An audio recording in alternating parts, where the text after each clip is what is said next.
Hi, Janice. Magandang gabi sa'yo. Magandang gabi, Doc Rio. Alam mo, na-miss kita. Na-miss ko rin yung show for 1 week na wala ako, but this time I'm back.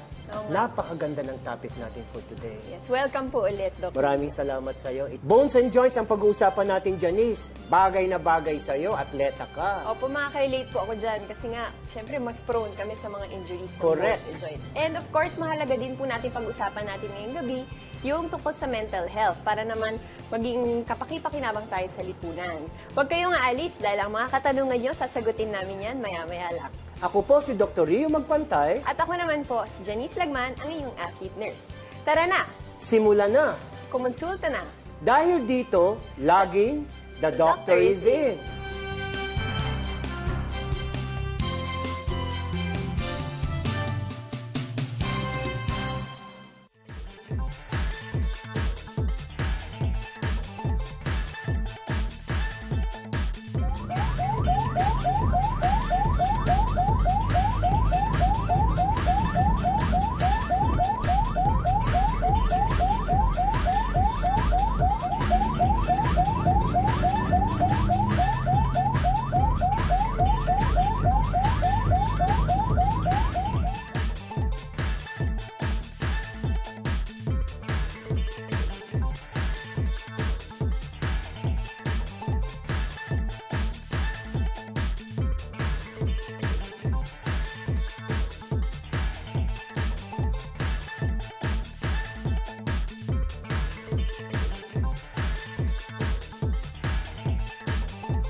Marami tayong papel sa buhay.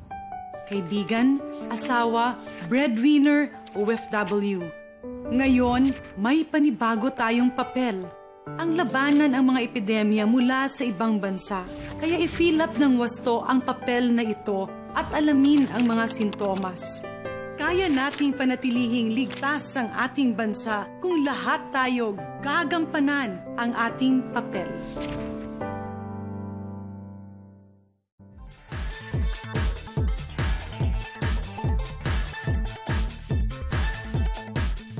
Welcome back sa The Doctor's In para pag-usapan natin ang tungkol sa National Mental Week. Makakasama natin si Ms. Pressy Cuevas ng Degenerative Disease Office sa DOH. Magandang gabi po. Welcome po sa show namin. Thank you. Magandang gabi sa inyong lahat. So, unang tanong ko lang po, Ms. Pressy, is ano po ba ang most common mental health problems na usually nakukuha ng mga Pinoy? Okay. Merong study na ginawa in 2000, on common mental health issues or problems na nakikita sa bansa natin. At ito po ay excessive sadness, parang may depression. Pagkatapos forgetfulness and confusion, merong isa pang may walang control over the use of cigarettes and alcohol, and delusion. So itong mga problemang ito ay nakikita sa mga Pinoy. And there is also another study in 2006 which shows that among government employees, actually, may mga problema sila in terms of phobias. Pagkatapos, again, another one is alcohol abuse. So that's quite interesting. And medyo because matagal it shows, na usually yung alcohol. And depression pa rin. So, ibig sabihin, if you're going to be looking at it, depression or excessive sadness is one of the major mental health issues of people in the country. And coupled with that, probably is the use of substances, alcohol, abuse, and the use of cigarettes. So, nakakabahala if you are going to take a look at the mental health issues that Filipinos are actually undergoing. So, marami-rami rin pala, no? Tsaka yung iba parang, hindi ko alam yung forgetfulness. Yeah, forgetfulness. Forgetfulness is actually increasing over age. So, pag ikaw ay tumatanda, so you become forgetful. Yeah. So, and may some kind of a delusion, may delusion din na nangyayari. or nakikita. So medyo nagko-connect din sila. Yes. So with regards to this mga mental health problems, gaano katagal usually recovery or nakaka-recover ba yung mga taong to? Yes, if a person actually has a full-blown psychiatric disorder, may mental illness, there is usually, of course, there is a time for recovery. Kaya importante talaga na ang mga tao ay malaman nila na if you have mental health issues, if you have problems like this, you have to go to a psychiatrist or to a person who can help you. So the first thing that you need to do is go and seek help. Yeah. May treatment yan, may mga medications yan na pwedeng ibibigay sa'yo if you really need these medications. And then pwedeng support kasi ng family is very important for these people. And then later on, pag alam mo na may awareness ka na ganito palang nangyayari sa akin, yung awareness of a problem that you have is half the battle won. Yeah. So, importante, pag alam mo may mga problema kang ganito, you are able to control the things that are surrounding you.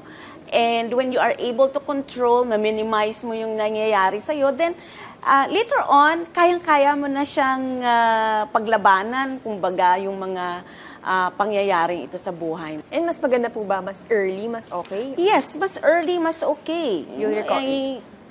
It's just like physical illness. Usually po ba, what are the causes ng mga mental health problems? Marami, no? So, kung titingnan mo, there are protective and factors that would, or risk factors that would predispose a person to these problems. Yes. One probably is excessive stress. Okay. Pag hindi ka marunong sa stress mag-handle sa stress mo, this might lead to those sa mental health issues or mental health problems. So, importante na meron tayong kaalaman or awareness to this. Kaya madugtong ko na rin, if you're talking about risk factors, let's talk also about protective factors. No? Kasi importante para sa community to realize that there are protective factors against mental problems. Ang una-una dyan is a stable family life. So, importante po yung support ng family. Importante yung relationships in the family. Second is a good spiritual life. Yes. And Ms. Presi, meron tayong yung National Mental Week. Ano pong mangyayari doon? Yes, we have a National Mental Health Week that we usually celebrate every second week of October. Okay. This comes from an international World Mental Health Day. Ang World Mental Health Day usually is October 10, and this is an international event that promotes mental health all over the world. So, ang kinukuha nating theme ay ang theme nila. So, the theme this year is dignity in mental health. For us here in the Philippines, so pinag-usapan namin na ipopromote natin talaga is health in the workplace. Okay. So, mental health in the workplace. So, mag-ano tayo sa mga workplaces natin. And we're coming out with a slogan, and sabihin, kamusta ka? How are you today? Just being able to say to your friend or masarap to your na yung feeling na kinakamusta a family, kinakamusta ka. I think is a good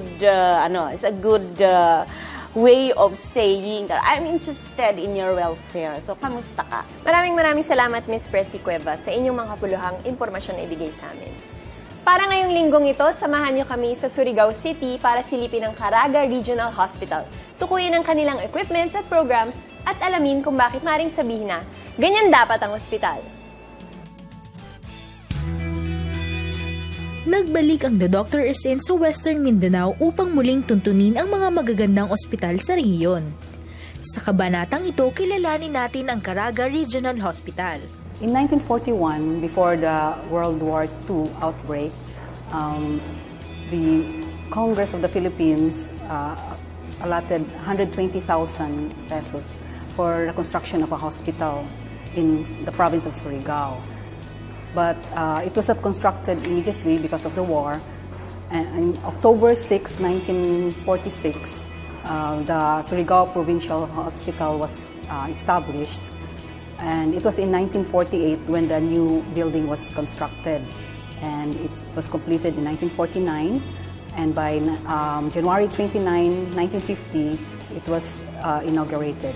And it was in February 11, 1997, when the Republic Act 8255 was signed into law, so converting the hospital into the Caraga Regional Hospital. Malaki na din ang improvements na dinanas ng ospital mula noong naipatayo ito hanggang sa kasalukuyang panahon. Patunay dito ang pagtaas ng kanilang authorized bed capacity at pagtaas ng bilang ng mga health workers. The authorized bed capacity now is still 150, although our implementing bed capacity is around 200. And the patient-to-doctor ratio is around 1:8 or 1:10. First, of course, the infra. In fact, we're now constructing a new main building, and just recently we have started our family medicine residency training program with 1 resident yet. At dahil nga sa patuloy nilang improvements, kasama din dito ang improvement ng kanilang services and facilities. For one, we have the clinical services like the general medicine, pediatrics, then OB-GYN, surgery, anesthesia, ophthalmology, orthopedics, and recently we have the family medicine, and also we have emergency room services, OPD services, and radiology. We have the diagnostics laboratory, clinical laboratory, bacteriology, blood bank services, and also drug testing, and also dental services, as well as we have public health services also, like your TB dots and family planning, newborn screening, and animal bite center. We also have our Health Emergency Management Bureau and WCPU, HIV treatment hub, and also the Public Assistance and Complaint Desk also, and also Healthy Lifestyle services. For the facilities, we have already a new OB ward or annex building, and also the pay ward facility. And then now we are under construction also of the main building also. We're in phase 1, phase 2 yet, and about to start also the phase 3 of the 5-story main building. Mayroong kasabihan na the only way to excel is to love what you do. Testamento ng kanilang kagalingan at dedikasyon ang ilang parangal at kanilang natanggap at positive feedback ng mga pasyente. We have this anti-smoking campaign talaga. So we have already garnered 2 Red Orchid Award for anti-smoking, and we're hoping we will get the 3rd one, so we will be in the Hall of Fame. And also, the TB Dots program also has several award recognition. In 2013, we got the PMDT unit got best in case holding and top performing treatment center, best in grant management. And in 2014, second runner-up in recording and reporting, first runner-up in case finding, first runner-up in drugs and supplies management, and best in grant management. We also have the Achievers Award in 2010 and 2013 for newborn screening. We usually get more than 80% in satisfaction rating. Sa pagtatapos ng ating panayam, isang mensahe ang nais iwan ng ospital para sa kanilang mga mamamayan. The management of Caraga Regional Hospital is trying its best to improve the services of the hospital as well as the facilities.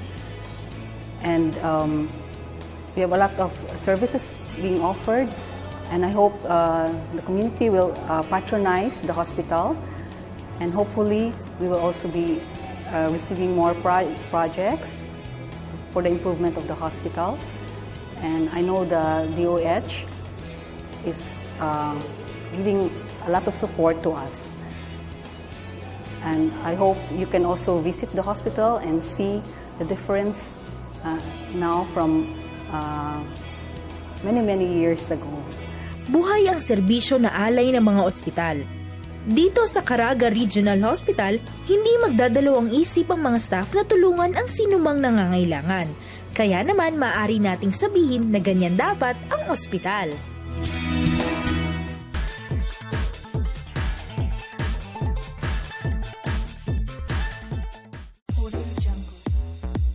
Pormang-porma. Asin. Original. Asin. Imported. Asin. Yan nabili mong iodized salt. As in din ba? Di lahat ng iodized salt, sakto ang iodine. Bilhin ang may tatak saktong iodine. Sa asin, siguradong sakto sa iodine. Asin. Mga misis, saktong iodine sa asin ba yan? Asin. Isang paalala mula sa DOH.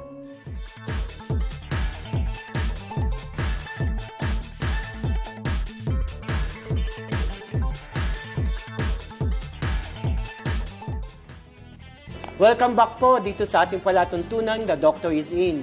Napakahalaga po ng topic natin ngayon dahil tatalakayin po natin ang bone and joint care. At dahil dito, makakasama po natin si Dr. Jose Pujalte Jr., ang ating pong Medical Center Chief ng Philippine Orthopedic Center. Magandang gabi, Rio. Magandang gabi rin sa iyo. At nagpapasalamat ako na inimbita niyo ako dito sa programa mo. Kaya napakalaki kasi ng topic na bone and joint care. At hindi lang malaki ito, kundi mahalaga pa rin. Kaya nararapat lamang ng mismong Center Chief ng Philippine Orthopedic Center ang ma-interview namin ngayong gabing ito. Maraming salamat.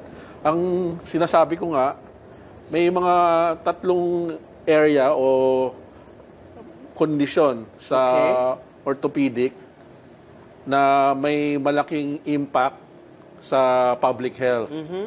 Ang unang-una ay yung tinatawag nating osteoporosis. Osteoporosis. Siguro tatalakayan nating mabuti yan at magiging mahalaga naman sa ating mga manonood na pakinggan nilang mabuti yung sasabihin mo. Yung osteoporosis ay malimit nakikita sa mga babae na dinadata na sila ng menopause at sa pagwala ng kanilang regla, yung isang hormone na tinatawag na estrogen ay unting-unting nawawala. Okay. Sa ganitong problema na ang buto ay rumurupok. No? May hawak ka kasi ngayong parang model, no? Tingnan nga natin kung paano natin may explain. Ito yung isang modelo ng ating kasukasuan sa balakang o yung hip joint. No? Kumbaga, ito yung ulo ng ating buto sa hita. No? Ngayon, ito yung itsura ng buto na tinatawag nating healthy. Yung buto mo at buto ko. No? Ngunit sa mga matatanda, sa babae, malimit, at sa lalaki, pag umabot na ng 75 years old, nagiging ganito ang buto. No? Nagiging parang apa. At sa ganitong dahilan, mas madali siya mabali. Parang rumurupok siya. Rumurupok, nagiging brittle, yun sa Ingles, no? Kaya malaki ang epekto nito sa mga kababaihan sapagkat nung sila'y bata, nung madulas sila o matapilok, ang nangyayari ay nabubugbog lamang. Ngunit kung meron na tayong osteoporosis, ang pasyente pag natapilok o nabuwal o nadulas sa banyo, malimit, madalas, bali ang nagiging epekto. Paano naman natin may iwasan yung osteoporosis na ito? Bumabalik tayo ngayon sa healthy lifestyle. Healthy lifestyle. Ang palagi namin sinasabi sa mga pasyente o sa mga tao, umpisa pa lang, mag-deposit na tayo ng maraming buto sa ating katawan. Maraming calcium. Ang calcium naman ay madalas, kung hindi nakukuha sa gatas, sa mga gulay, no, na green leafy vegetables, pati rin mga isda, no, meron ding mga calcium sources din yan. Okay. Tapos maliban doon, yung ehersisyo. Kung tayo ay nag-exercise ng madalas, mas madaling tumibay ang ating mga buto. Ngayon, kung matibay na patibay ang ating buto, kahit umabot na sa osteoporosis, ang buto ay hindi agad-agad magiging marupok. Kasi malaki ang puhunan, kumbaga. Okay. Kasi kanina nabanggit mo, 3 yung gusto mong ipaliwanag sa ating lahat. No? Yung dalawa pa, ano ba yung mga yun? Ang pangalawa ay yung tinatawag nating arthritis or osteoarthritis na sa ang Department of Health, ang prevalence rate ay about 16% ng populasyon. Ay, malaki din pala ang arthritis problem natin. No? Ang Tagalog natin sa arthritis ay rayuma lamang, no? Pero ang rayuma mahirap intindihin. Ang kailangan natin sabihin talaga ay arthritis o osteoarthritis, at ang nakikita natin dito ay yung buto, lalo na sa dulo ng kasukasuan. Yung mga joints ba ang tinatawag natin yan, no? Ito, isang modelo to ng tuhod. No? Ang dulo ng buto, unti-unting napupudpod sa arthritis. Kaya dadating ang panahon na ang nagkikiskisan sa kasukasuan ay buto sa buto. Napakasakit nun. Ngayon, ang paliwanag ko palagi sa pasyente, kung ano ba yung nawawala na yung cartilago sa Tagalog or cartilage. Pag kumain tayo ng fried chicken, Rio, no? Yung dulo may puti. Pag minsan, di ba, hinunguya pa natin yun, no? Oo. Yung puti na yon sa tao, meron din. Sa arthritis, napupudpod. Okay. Kaya walang pinagkaiba sa takong na napudpod o toothbrush na gamit na, nasisira. Prevention ulit. Paano naman natin may iwasan to na mangyari sa atin? Ang kahirapan sa osteoarthritis ay ito ay namamana. No? Halimbawa, kung ang lahi nyo ang minamana, diabetes o sakit sa puso, may mga lahi naman o may mga angkan, ang minamana nila arthritis. Kaya malaking tulong kung ang pasyente ay sa tamang timbang. So weight reduction if ever, or weight maintenance kung anong tama lang para sa tao. Healthy weight. Sapagkat kung sobrang bigat ng pasyente o ang ng tao, mas madali masira o mapudpod ang kasukasuan. Okay. Ang pangatlong orthopedic condition with public health impact ay yung mga aksidente gawa ng kotse o sasakyan o motorsiklo. Lalo na ngayon, hindi naman mura, pero mas madali kumuha ngayon o bumili ng motorsiklo, inuhulug-hulugan. Mas marami tayong nakikita ng mga aksidente sa motorsiklo. Ngayon lang, kakadating ko rito, bago ko nagpunta rito, nag-opera ako ng isang pasyente na tumilapon sa motorsiklo at nabali itong radius sa ulan niya na kinailangan kong operahan at lagyan ng bakal. Mensahe po natin para sa ating mga nanonood, lalong-lalo na po tungkol siyempre sa bone and joint care. Ang kailangan natin sabihin sa madla ay ukol sa mga road accidents, lalo na yung mga nagmamotorsiklo, kailangan po tayo mag-helmet. Number 1. Number 2 ay meron tayong palaging sinasabi, do not drink and drive. Ganun din po yun. Huwag magmotorsiklo kung tayo po ay lasing.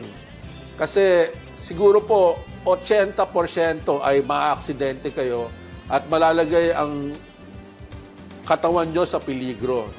Marami po kaming nakikita sa Philippine Orthopedic Center Emergency Room na mga nababalian. Kung hindi naman kayo naperwisyo, kayo naman ang pumipirwisyo ng ibang tao na maaari nyong masagasaan o masagi. Marami pong salamat, Dr. Bricks, at huwag po kayong aalis dahil babalik po ang The Doctor is In.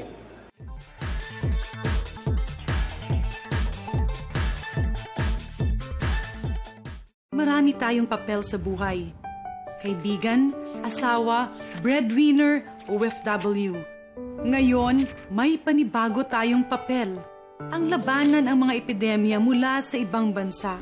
Kaya i-fill up ng wasto ang papel na ito at alamin ang mga sintomas.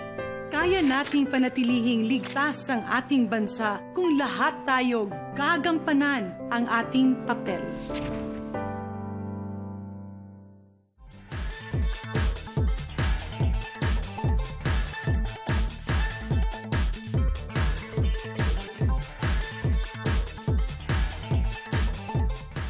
umaasa po kami na marami kayong natutunan sa episode na aming ginawa ngayong gabing ito. At inaasahan din po namin na kayo naman ay nag-enjoy sa aming ginawang dalawa ng aking partner na si Janice. Kaya sa aming minamahal na taga-subaybay, meron na lamang tayong 2 episode bago ang finale season. Naku, nalulungkot na ako dyan, Kaya Janice. nga po Kaya lagi kayong tumutok dahil mas pagagandahin pa natin yung pag-deliver natin ng mga importanteng kaalamang medikal. At kung meron po kayong karagdagang katanungan o nais malaman pa, gusto ko lamang po na makipag-ugnayan kayo sa numero 651-7800, local 2829 o bumisita sa DOH website sa www.doh.gov.ph. Ako po ang inyong lingkod, Dr. Rio Magpantay ng Kagawaran ng Kalusugan. We would like to thank Ergo Contracts Philippines for our tables and chairs. Matatagpuan sila sa 2634 Rockefeller Street, Barangay San Isidro, Makati City. At maaari silang tawagan sa 843-1177 at bisitahin ang kanilang website www.ergocontracts.com.